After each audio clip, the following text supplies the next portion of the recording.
Good morning and welcome. Thank you for joining us today.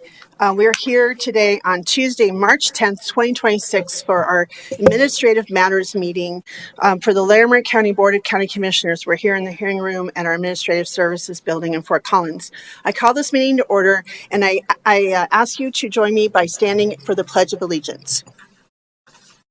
I pledge allegiance to the flag of the United States of America, to the republic for which it stands, one nation, under God, indivisible, with liberty and justice for all. Thank you all for joining us for our Pledge of Allegiance. I'm Larimer County Commissioner Jody Shad McNally, Chair of the Board of County Commissioners.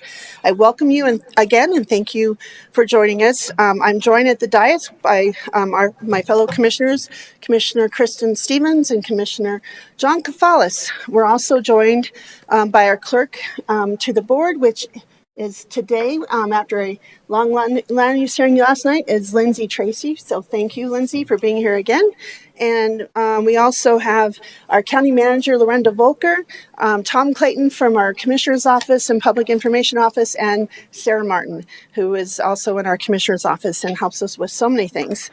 So again, thank you all.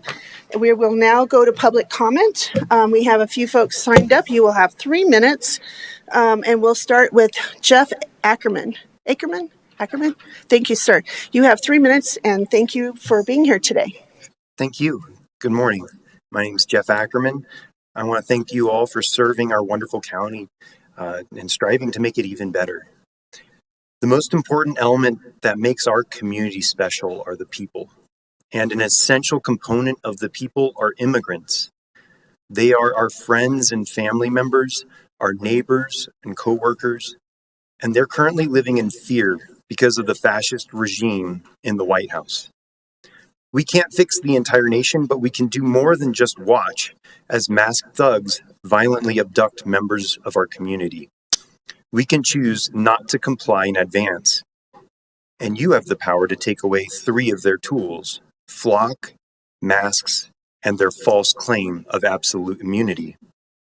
Flock is a system of cameras that warrantlessly track all of us and where we live, work, shop, who we associate with or date. Not only is it a massive invasion of our privacy and violation of the Fourth Amendment, it is being used to track down and imprison immigrants in inhumane conditions where people are dying. Flock claims they don't share this information, but there are too many documented instances where they directly share it with CBP, ICE, DHS, and then they also will go to law enforcement who have access as a workaround.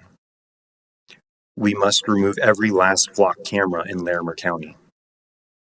The second tool you can take away from ICE are the masks they hide behind.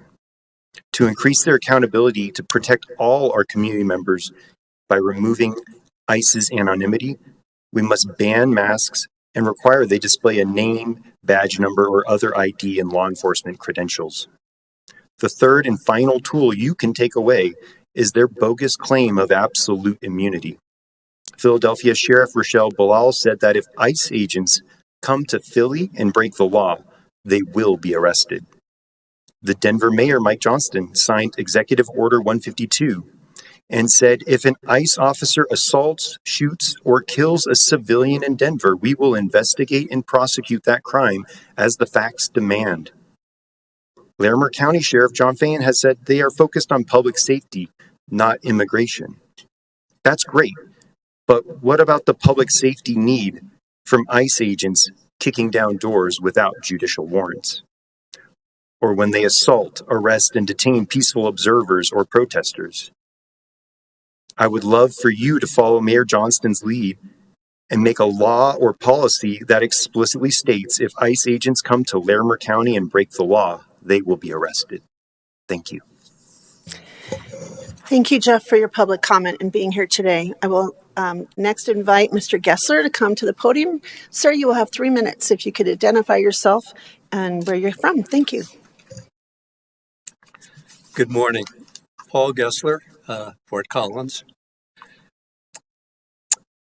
I speak today as a revolutionary and as an activist, a veteran advocate, and a conscientious objector to the business plan of militarism. When in the course of human events it becomes necessary for those governed to express their grievances determined through divine right, that liberty, justice, our individual safety and security are not being served, we the people have the right to self-determine our future by forming a more perfect union.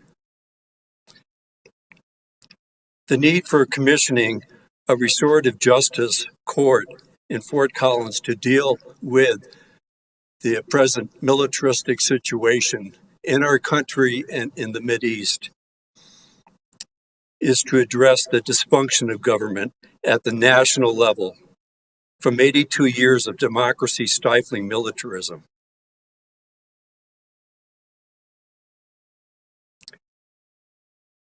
War and militarism have divided our nation beyond anything the founding fathers, our nation, could envision, with the inherent dangers of a standing army. We have the evidence in our midst, and we hold the criminal insanity of our warlords at the Pentagon and in Congress to be self-evident. And I'd like to point out the criminal insanity of Pete Hegseth, and I did this a year ago when he first became Secretary of War. Hegseth should resign and admit himself to Fort Leavenworth. And he should be the example for all the inner warlords that are occupying the White House. 50 seconds. To address the injustices of militarism in real time, we the people recognize the tyranny of our dysfunctional body politic caused by the threat of nuclear war in real time. We seek poetic justice, and by seeking poetic justice, which is peace and security, we can allow justice to be served in restoring our nation to the rule of law based on the United States Constitution. This restorative justice court will empower our nation to honor all treaties regarding nuclear weapons and all treaties signed with indigenous peoples of the United States. And I thank you for your time and your service. Thank you, Mr. Gessler, for your public comment. I will now invite Mr. Sutherland to the podium. Please come identify yourself and where you're from, sir. Eric Sutherland, citizen of Larimer County. 3 facts that merit your attention. First of all, the state is broke, trying to backfill a very significant budget deficit right now. And at the same time, this year alone, we'll spend $120 million backfilling school districts for money diverted to tax increment financing. That's $14 million from Larimer County alone. Bet $3,000, wager that to anybody right now, or even more, that 50% of that $120 million is money that is should not be diverted because of legal deficiencies in the way that the TIF mechanism operates right now, including here in Larimer County, where nearly all the TIF has legal infirmities. Second fact, Poudre School District owes the property owners of the district about $35 million. Poudre School District has been raising mill levies higher than legally allowed to, for example, provide money for Kristen Stevens' unallocated cash in the North College Urban Renewal Authority area.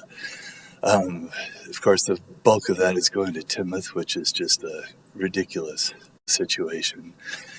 Final fact here, Larimer County received over $2 million this year from Timoth in some sort of agreement hashed out back in 2005. That is proof positive that the diversions violate guardrails that we have in the Colorado Constitution. If Timoth did not need that money to complete its Urban Renewal Authority blight remediation out there, why in the world did it have the money to begin with? And that is true of the totality of the money that Timoth receives right now.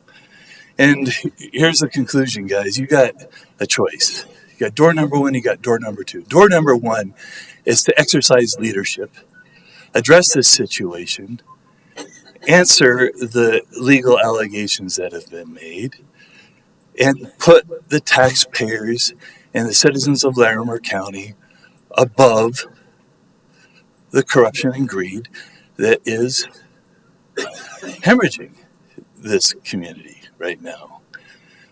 Okay?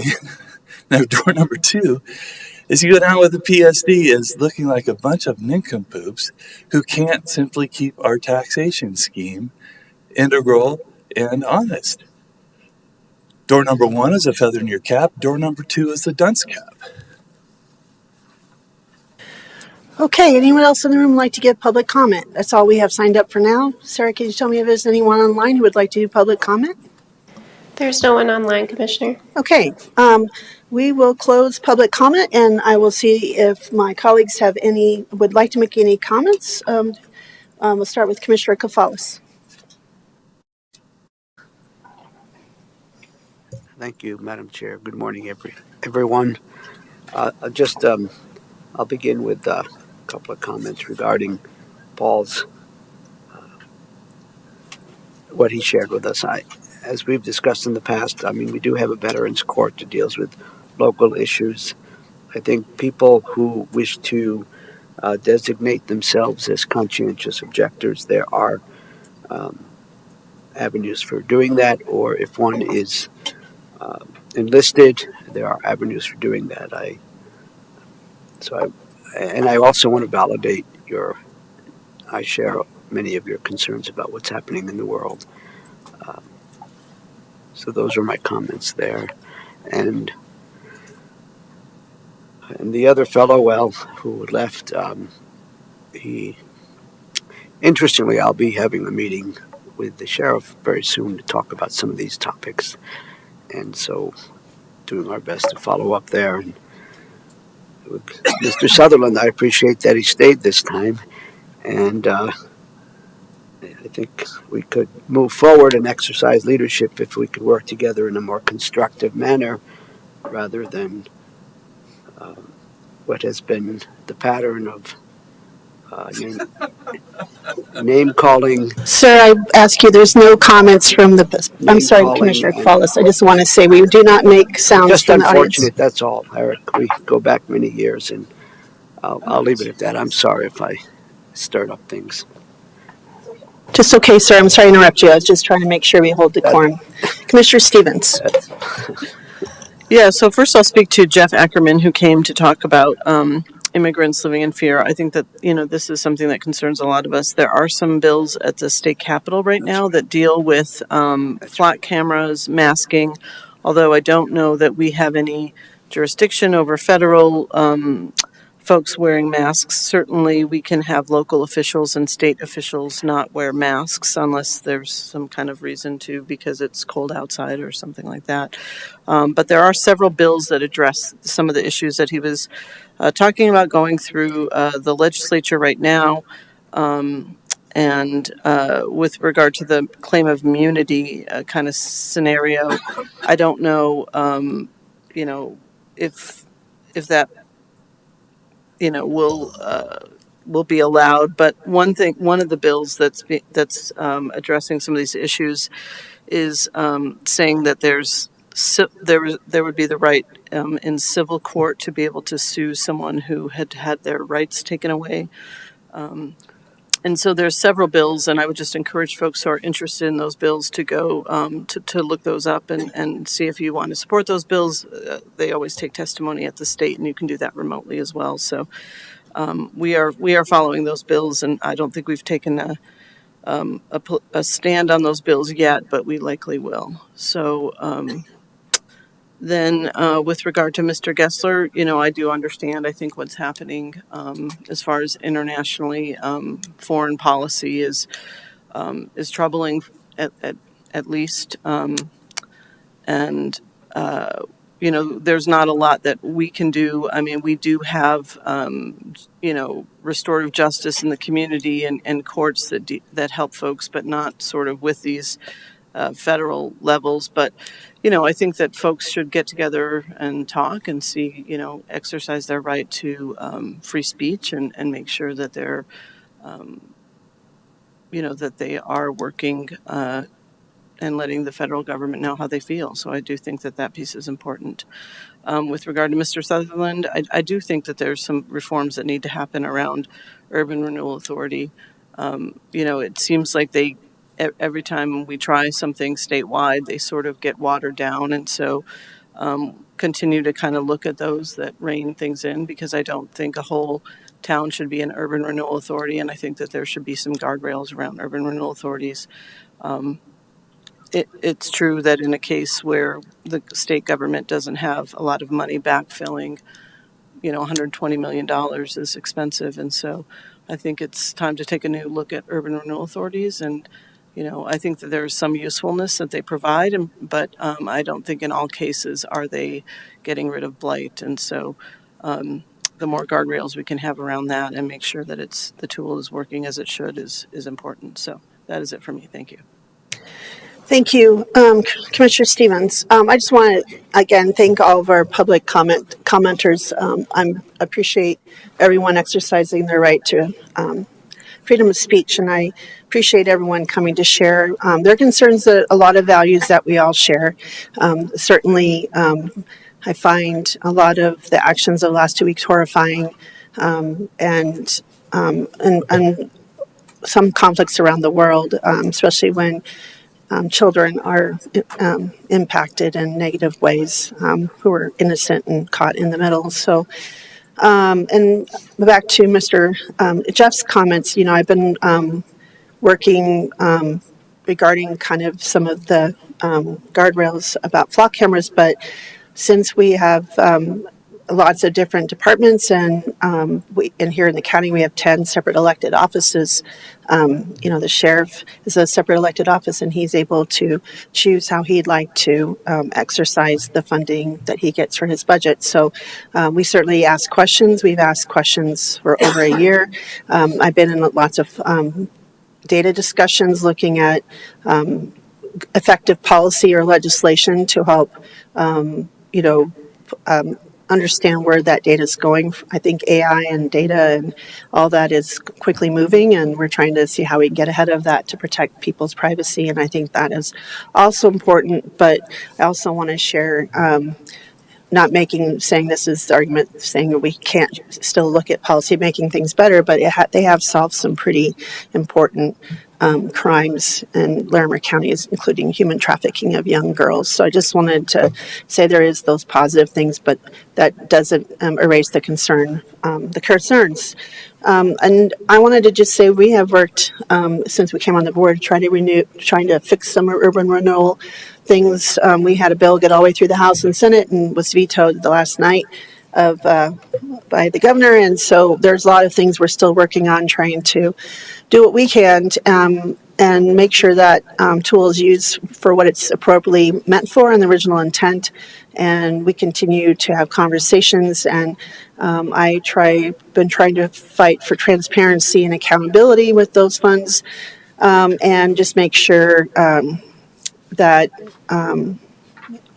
how this is all working. And I am concerned about the backfill the state has to do and the backfill that we have had to do for 20 years. So it's not something that we aren't trying constantly to evaluate and see how we can mitigate the negative consequences for the county and others. So, and it's kind of a thing that we will still have to keep working on at the state legislature to have them understand the impacts of this tool. So with that, I think that's all we have to say. And so we'll move on to our next item, which would be approval of the minutes. And does anyone have any changes to the minutes? So I'll ask Commissioner Stevens, please, to make that motion, please. Yes, Madam Chair. I move to approve the minutes for the week of March 2nd, 2026. Thank you for that motion. Any further discussion? All those favors say aye. Aye. Okay, aye. Sorry. I was listening and not speaking. So now we'll move on to our schedule review, which should be fairly quick. So Sarah, I'll let you get rolling. This is the Commissioner's schedule for March 16th through the 21st, 2026. On Monday, March 16th from 8 a.m. to 9 a.m., Commissioner Stevens will participate in the Virtual Transportation Commissioner and State Transportation Advisory Committee coordination meeting. From 12 p.m. to 1 p.m., there will be a Commissioner casual conversation in the Sprague Lake Conference Room on the second floor. From 1:30 p.m. to 2:30 p.m., there will be a work session with Leslie Ellis, Director of Community Planning, Infrastructure, and Resources in the Commissioners Conference Room on the second floor. On Tuesday, March 17th from 9 a.m. to 12 p.m., there will be an Administrative Matters meeting in the hearing room on the first floor. From 1:30 p.m. to 3 p.m., there will be administrative direction to county management in the Sprague Lake Conference Room on the second floor. From 4 p.m. to 7 p.m., Commissioner Kafalis may attend the Sister Mary Alice Murphy St. Patrick's Day celebration at the Hartside Hill Community Building at 6514 Brittany Street in Fort Collins. On Wednesday, March 18th from 12:15 p.m. to 1:30 p.m., Commissioner Shattuck McNally may participate in the virtual Colorado Communities for Climate Action Legislative Committee meeting. From 1:30 p.m. to 2:30 p.m., there will be a meeting with Platte River Power Authority in the Commissioners Conference Room on the second floor. On Thursday, March 19th from 8 a.m. to 9:30 a.m., Commissioner Kafalis may attend the Housing Catalyst Board of Commissioners meeting. It's a hybrid meeting. In person, it will be at 1715 West Mountain Avenue in Fort Collins or virtually via Boardable. From 11 a.m. to 12:30 p.m., Commissioner Kafalis may participate in the virtual Colorado System of Care Implementation Advisory Committee meeting. From 11:30 a.m. to 1:30 p.m., Commissioners may participate in the virtual Counties and Commissioners Acting Together policy meeting. From 12 p.m. to 1 p.m., there will be Common Grounds with Commissioner Shattuck McNally at Kind Coffee at 470 East Elkhorn Avenue in Estes Park. Guest and topic will be announced prior to the meeting. From 1:30 p.m. to 3:30 p.m., Commissioner Shattuck McNally will participate in the virtual Visit Estes Park Board of Directors meeting. From 4 p.m. to 5 p.m., Commissioner Stevens will participate in the virtual North Front Range Metropolitan Planning Organization Executive Committee meeting. On Friday, March 20th, from 8:30 a.m. to 9:30 a.m., Commissioners may participate in the virtual Counties and Commissioners Acting Together Governing Board meeting. From 8:30 a.m. to 9:30 a.m., Commissioner Shattuck McNally will participate in the virtual Forest Health Council Legislative Committee meeting. From 12 p.m. to 1 p.m., Commissioner Stevens may participate in the virtual Counties and Commissioners Inc. Human Services Office Hours meeting. From 12 p.m. to 1:30 p.m., Commissioners may participate in the virtual Colorado Counties Inc. Steering Committee Legislative Briefing meeting. On Saturday, March 21st, from 8:30 a.m. to 10 a.m., Commissioner Kafalis will host a community conversation for the LaPorte community at Me Oh My Pie at 3310 West County Road 54G in LaPorte. Guest and topic will be announced prior to the meeting. And from 1 p.m. to 2 p.m., Commissioner Shattuck McNally will attend the Estes Valley Forum on Aging event at the Estes Park United Methodist Church at 1509 Fish Hatchery Road in Estes Park. Thank you, Sarah. Commissioner, do you have any changes? Okay, thank you. Commissioner Stevens, do you have any changes? I'm thinking that the Wednesday, March 18th meeting with Platte River had to be rescheduled. So I think that you and Melissa probably already know about that piece. And then on that Wednesday, I will continue those human services conversations at the governor's office.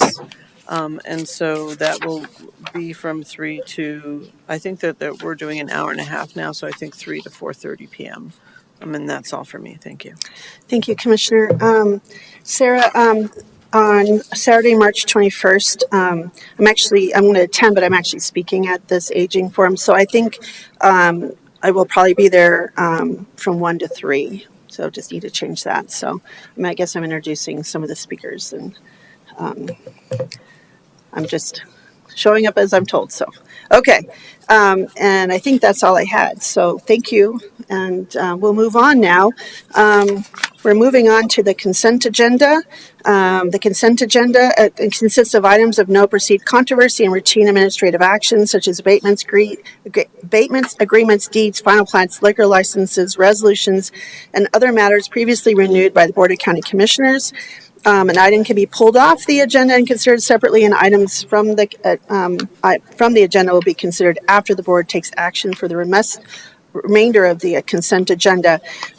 For those in the audience and listening in, if you have items that you want to dig more into, all this is public and available on the website for the Board of County Commissioners. You can go and upload the consent agenda there. And so I just wanted to let you know that I will be reading at a very high level and not going into a lot of details. However, Commissioner Stevens, I will have you be making the motion, but I wanted to make a change to the agenda or to the consent agenda for a resolution. Item number 3, it says this public hearing for this item was held on March 10th, 2026. That is today. Actually, that hearing was held on February 9th, 2026. And so I would just like to make note of that. We'll be making that change to the consent agenda. And when you make that motion after I read through the agenda, if you would not mind. Thank you. Okay, so the rest of the consent agenda is we have some agreements. The first is a federal lands access program project amended modification number 3, and that this is between the Larimer County Department of Natural Resources was awarded a federal land access program grant in 2020 for road and parking improvements, and this is the third amendment to that agreement from the Federal Highway Administration. And so we can read more details there. We have number 2, a non-exclusive revocable licensed stormwater drain improvements, and that's with our engineering department, a drainage agreement from the Airgas USDA LLC company that is in Fort Collins. We have a lease agreement, and this is the lease of Colorado Big Thompson units, and this is an IGA between the city and county of Broomfield and Larimer County about the shared use of Colorado Big Thompson units, and this is just to executing an agreement reserving a first right of refusal to lease the 115 units in years when Broomfield elects to lease the water attributable to the 115 units. And so this is upon execution, the lease agreement will bind the city and county of Broomfield, Larimer County, and their successors. After this sign, there's more details on the website. We have appointments. We have 2 rescissions. One is a rescission to the Planning Commission, and the other one is a rescission appointment to the Coral Heights Public Improvement District. We have letters of support. We have one is a Climate Smart Community Grants Application Letter of Support submitted by our Heidi Pruis of our Office of Sustainability and Climate, and this is with Monarca Group, which is a local group implementing the NOCO Biz Connections program, and this will help strengthen the capacity for climate resilience within the small business community in our region. We have another letter of support for the Larimer County Natural Resources Department for to submit to Congressman Negus's office for a 2027 community project funding request. And also we have liquor licenses. We have several of them today. So I'll read through them very quickly. We have one is a liquor license renewal for Swing Station in LaPorte. We have a liquor license renewal for Seven Keys Lodge LLC, which is in Estes Park. We have a liquor license renewal for the Queen Concession at the Holiday Twin Drive-In, and that is in Fort Collins. We have a number 4 is a liquor license renewal for Mini Mart, which is in, we actually have 3 of them for a liquor license renewal for Mini Marts. One is in Fort Collins at the Loaf and Jug. The other is another Loaf and Jug in Fort Collins, and then we have a Loaf and Jug in Bellevue. We have a miscellaneous. We have we used to have the Open Lands Advisory Board and the Parks Advisory Board. They're now the Natural Resources Advisory Board, and these are their bylaws that are submitted for approval for the newly formed combined board. And so Those are bylaws for that. And now we have number 2 is a revocable permit for the South Fort Collins Sanitation District for an access on a certain city property, certain city property for Fossil Creek Reservoir Natural Area. And that was submitted by our engineering department. We have a request for supplemental grant funding from the Department of Local Affairs Strong Community Grant Program. This is actually a request to have the board, as chair, to sign a letter for an additional grant that we received from Department of Local Affairs for through the Strong Communities Grant Program, and this will be used instead to expand the scope of work to include a strategic growth analysis and a comprehensive plan amendment. We already awarded this, but this is just the official letter amending that agreement. And then we have number 4, our Larimer County legislative positions. You can go to the Secretary of State website to see our position on certain bills that are in the currently in the legislature. Number 5 is the 2026 Colorado Counties Incorporated proxy form. We're reassigning some of those to our Public Affairs Director, Michelle Bird. And then we have, I believe, 25, or let me make it my number, 25 stipulations as to tax year 2025 value. I won't read through all of those. You can see those online, but there are 25 of them. And then we have our resolutions. One of them is a resolution, as I spoke about earlier, the Natural Resources Advisory Board. This is a resolution combining the Open Lands and Park Advisory Boards into to what will be the Larimer County Natural Resources Advisory Board. Number 2 is the findings of resolutions denying the Campy short-term rental special review, and that hearing was on January 9th, 2026. And then, as I mentioned before, we have a resolution approving the 3653 Hearth Fire cell tower expansion and appeal. And again, I wanted to note that it was listed as March 10th, but actually that public hearing was held on February 9th, 2026. So those are all the items. Commissioner Stevens, do you have any items you wish to pull? I do not. Okay, I don't either. And would you mind please making that motion? Yes, Madam Chair. I move to approve the consent agenda for March 10th, 2026, and under resolutions, changing the date for item number 3 for the public hearing that was held on February 9th, 2026. Thank you, Commissioner Stevens, for that motion. Any further discussion? All those in favor? Aye. Aye. Okay, 2-0. We'll move on. We have any guests today. I don't think so, Commissioner Stevens. And then no discussion items today. And so we'll move on to and for those in the audience for the consent agenda, thank you for being here. If you're welcome to get back to your day. And then we want to look for the county manager update. Thank you, Commissioners. It's going to be very brief. I did some external collaboration with the Estes Park Town Manager, Travis Michalik, last week. Met with Sheriff Fayen for updates and coordination. And then Commissioner Kafalis and I attended the Larimer County City of Fort Collins Poudre School District Liaison meeting. I appreciate the group discusses quite a bit of community-led kind of discussions, and the district provided a great update on where they are with their stakeholder meetings, invited the county and the city to participate further, and so we will be working on scheduling those additional participation opportunities. So thank you to the school district for engaging the community, of course, and then engaging the 2 local governments that might be impacted as well. Thank you. Lorinda, any questions for Lorinda? Okay, let's move on to our Commissioner activity reports. Commissioner Stevens, I know you've been very active. We have some things to share. Yeah, thank you, Madam Chair. So on Wednesday, last Wednesday, I was at the governor's office with a team from CCI County, Colorado Counties Incorporated, working with the governor's office on our human services and how we can lower our error rates and make sure that we have enough dollars to fund county administration for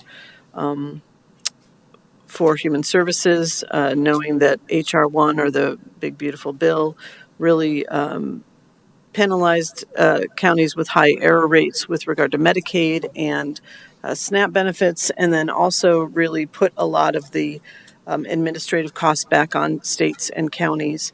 So we are sort of in the midst of working on that. There will likely be some sort of regionalization. What that looks like is yet to be decided. So I'll be back at the Capitol this Wednesday and probably a lot of Wednesdays in the future trying to figure this out.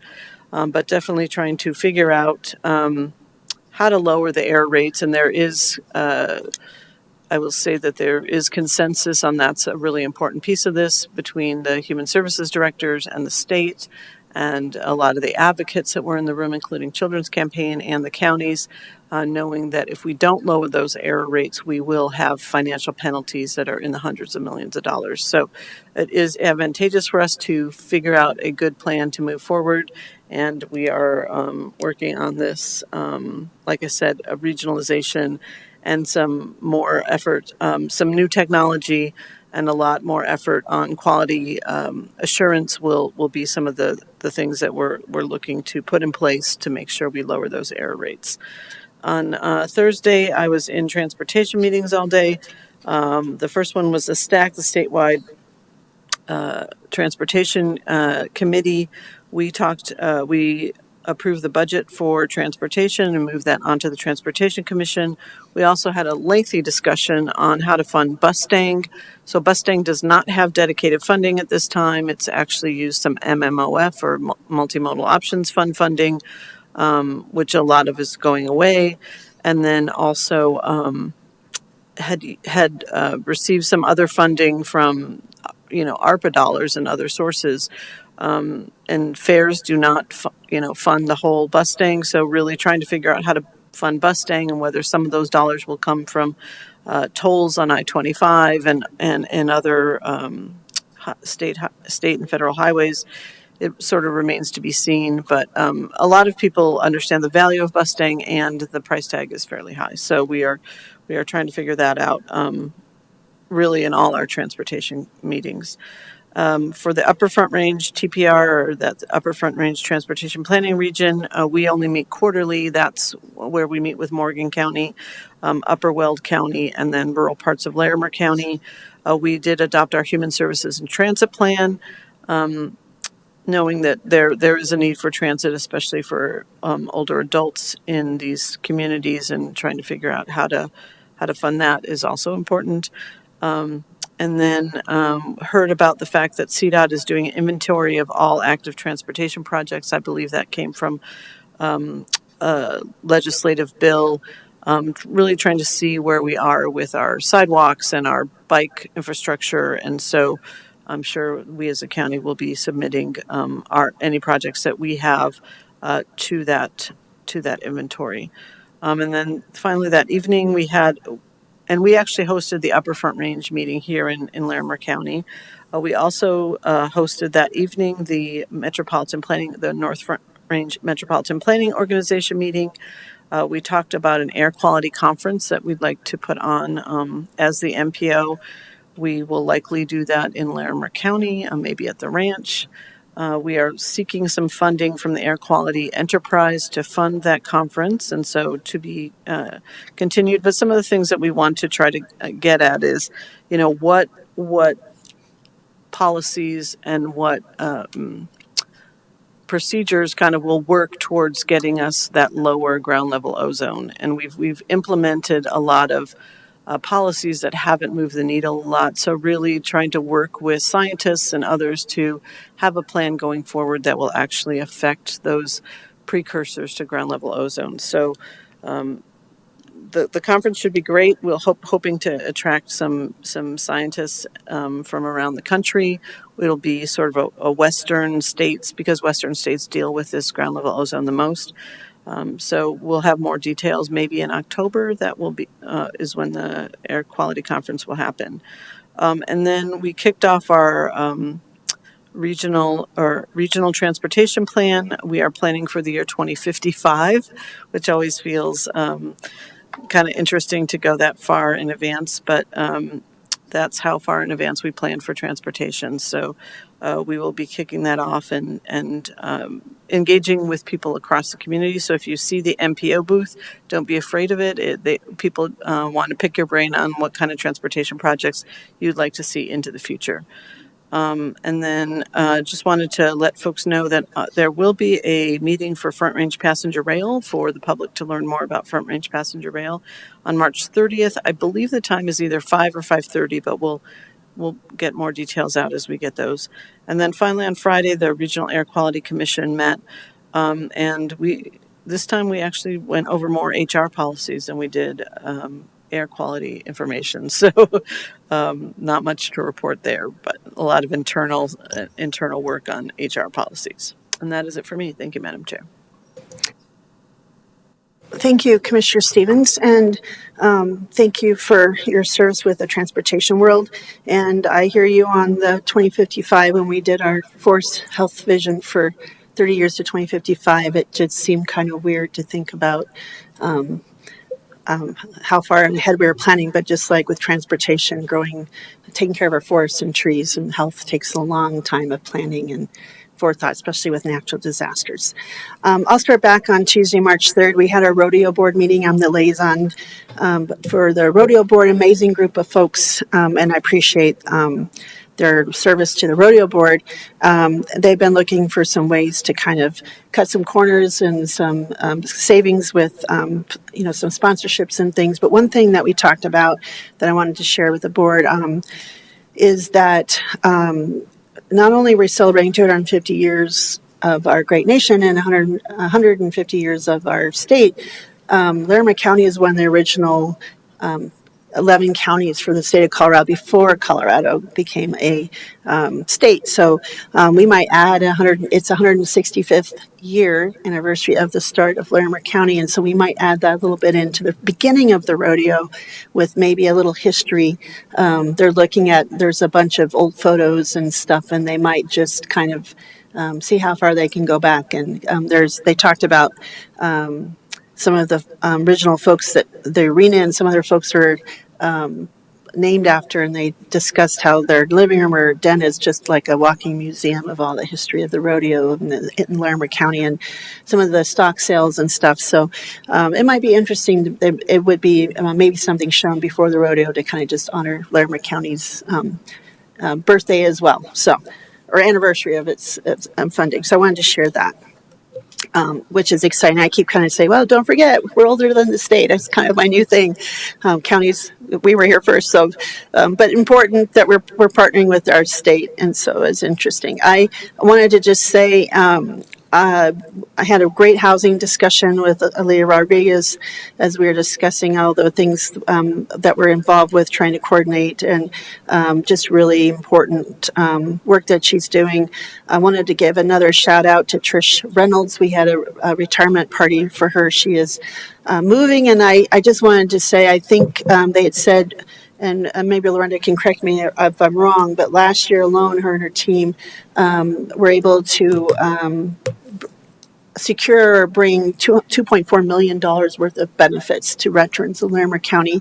That is a huge increase, and just outstanding work on her and her team, and how she had taken that office along with Lee Cooper and under the leadership of Marcy and Mark Johnson. Sorry, the names there's so many names to think of. There's just amazing folks, but the teamwork and the collaboration there to be able to serve our veterans, that's quite a number to think about. And I think that also was in partnership with our coroner, Stephen Hanks, because he has worked really hard in his office for survivors of veterans who have passed, to make sure that continuation of benefits and or maybe they didn't know they sort of the PACT Act and stuff. So I wanted to kind of note that partnership and that collaboration, because that is a remarkable number to take care of those who have sacrificed and given to our country.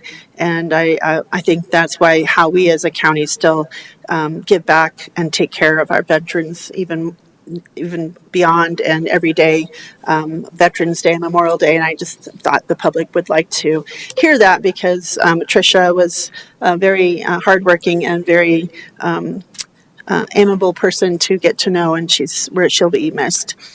We had a CCE4CA legislative conference meeting talking a lot about some of the things that are going on. A lot of groups that maybe all looking at the bill in a different way and forget maybe it might have some good benefits, but sometimes trying to remind that maybe it's going to do something to add cost to counties. And I think it's always good that we are in there because cities have a different consequence in counties. So I'm trying to make that voice kind of louder. And then Commissioner Stevens and I attended the CCAT March all-member meeting, and I appreciate you being there in person. I was headed down to Denver, but I have a very ill dog, and so I had to turn around and take care of him. So so that meeting was very productive, and we had a lot of conversations. We're doing a lot of meetings with the commissioners and counties acting together, and Colorado Counties Incorporated, a lot of legislation, and so I know we do a lot of that work together, and there's a lot of meetings that we kind of divide and conquer. I did meet with the state forester. I'm on as I mentioned before, I'm still on the pine beetle pine beetle outbreak, and we're just continuing conversations to kind of keep our things that are rolling. I ended up being on steering committees for Colorado Counties Incorporated on legislative because there was a lot of things happening. I was pretty much in meetings for 8 hours that day, more and meetings on other things later on the day, but that was a long day in front of Zoom. But lots of discussions with all 64 counties across the state. So lots of meetings with that. And then we had the Forest Health Council meeting. And I might talk with Commissioner Stevens later today in our administrative direction. I just want to bounce some ideas off of her expertise in transportation as we're trying to, how do we help with getting biomass off the mitigation sites, and if there's a way of maybe looking at some transportation changes for regulations for those vehicles to be able to get. So I want to just kind of get your thoughts on that. I had, again, steering committees all day, and we had another, I think it was 10 hours on Friday. It was a long, long day of Zoom meetings, and I was there from beginning to end. But in between, I did take some calls from Montrose County, and I believe Herfino to talk about URAs and TIFs because I had brought up some points, and so they had asked me to step aside at lunch and take a couple of calls. And so that's really nice to be able to have those conversations with other counties and share kind of our experience and expertise, because that tool is starting to be asked to be used in other counties. And I think the original intent is effective use of the tool, but I always want to make sure folks know there is some manipulation of the tool, and you got to be careful and make sure your voice as a county is heard.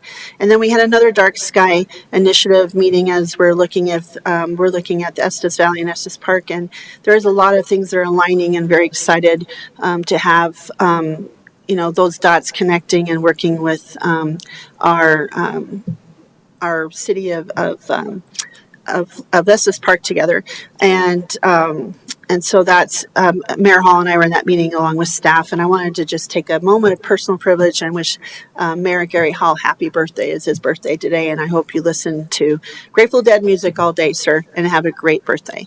And then on Sunday was International Women's Day.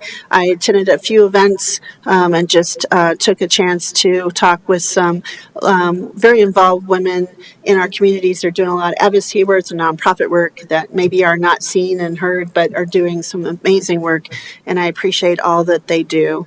And then I wanted to just share, we had our technical advisory committee and our consumer advisory meeting yesterday with both groups separately with the behavioral health services staff, and I was also in the meeting, and we got some feedback on the new Synergy Fund. You can go online to look at that fund. It talks about how maybe incentivizing or a grant for nonprofits to work and or even local governments to come together and work together and bring a collaborative synergy kind of approach for for this grant work because we are better together, and a lot of this work is so overlapping, intertwined, and resources are short. So how can we find ways to work together? And then we also shared, Amy Martonis, the behavioral health director, who is amazing, and her staff are amazing, talking about the portal that we had as a board of county commissioners. Kind of gave direction for them to go. Got some great feedback, and then some great feedback on nonprofits and long-term sustainability, and what does that look like, and how does that look going forward. And then quickly, I just wanted to share a couple other things. We are on the Forest Health Council. I'm also on the Forest Health Council Leveraging Resources Committee, and they're starting to want to have a voice in legislative affairs. And so we're looking how we bring those together, but also talking about in a time of scarce resources and funding, how do we maybe find, how do we keep the work going forward? And I was bringing up, maybe we need to do a landscape view of all the things that are happening, so we know other departments like fire commissioner and things are doing work, and how do we not try to duplicate efforts, and how do we kind of work together. So there's a lot of things happening in that space, and maybe we could be better together by leveraging those resources together. And then just want to share one more thing is we had I'm on this special state emergency medical trauma advisory services committee, SIMTAC, and we had another it's been interesting. Public Policy and Finance Committee, of course, that made sense as a commissioner, put me on. There's two commissioners, but the funding, just like everyone else, is shrinking because of the H2F funds that's funded with the highway. H2F is highway transportation, and so that fund is shrinking. But they also have things they have to fund, which is the regional emergency technical advisory committees for the EMS, and PATHs for EMS, which is mental health counseling sessions for first responders who have trauma, secondary trauma from those experiences, especially in the rural areas.